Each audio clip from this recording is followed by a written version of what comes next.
और चूंकि आर्य समाज जो संस्था बनाई थी स्वामी दयानंद सरस्वती ने, वो सनातन धर्म बर्बाद हो रहा था। उस समय का अगर आप इतिहास पढ़ेंगे तो 144 लोग रोज धर्म परिवर्तन करते थे। 1875 की बात कर रहा हूं मैं। 1875 में 144 लोग रोज धर्म परिवर्तन करते थे। तो स्वामी दयानंद ने देखा इनको धर्म की जानकारी नहीं, इसलिए ग्रंथ लिखा जिसका नाम था सत्याग्रह प्रकाश। उस सत्याग्रह प्रकाश में सनातन धर्म की मान्यता क्या है, इस मान्यता को लेकर के पूरी की पूरी चीजें लिखी गई। और उसमें 14 पाठ है, 14 समुल्लास है। उसमें जो 10 समुल्लास है ना प्रारंभ के, वो 10 समुल्लास इसी विषय के हैं कि सनातन धर्म अर्थात हमारा या वैदिक धर्म या हिंदू धर्म मानता क्या है, उसकी मान्यता क्या। अब जो समस्या जो पैदा हुई, जो आपने अगला प्रश्न किया उसका मैं उत्तर देना चाहूंगा आपको। अगली समस्या इसलिए पैदा हुई क्योंकि भारत में मतमतांतर बहुत बन गए।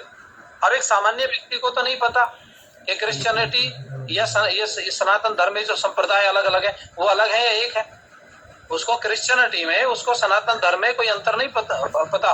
उसका कारण ये है कि यहाँ राम रहीम भी आ जाते हैं। यहाँ ईटीसी में जितने भी, एक नाम नहीं लेना चाहता, यहाँ अनेकों संप्रदाय मतांतर अनेकों पैदा हो गए सनातन धर्म के अंतर।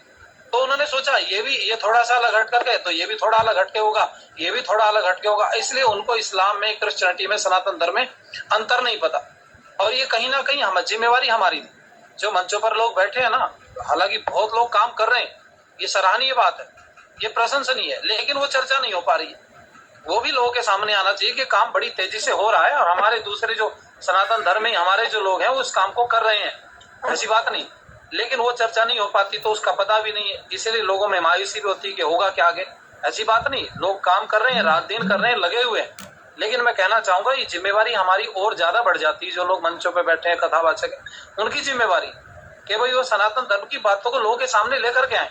मैंने मान लिया आप कथा करो अलग तरीके से, बिल्कुल ठीक है, किसी नई दूसरी कहानी की कथा करो, कोई दिक्कत नहीं, किसी महापुरुष को लेकर कोई दिक्कत नहीं, लेकिन धर्म, ईश्वर, इन सब में तो मान्यता एक होनी चाहिए ना, बिल्कुल अलग नहीं होनी चाहिए। ईश्वर एक होना चाहिए, धर्म एक होना चाहिए और उसकी मान्यता एक होनी चाहिए, प्राप्त करने का तरीका भी एक होना चाहिए। और वो अनेक, उसमें एक रूपता न होकर के अनेकता जब से आ गई तब से समस्या पैदा हुई।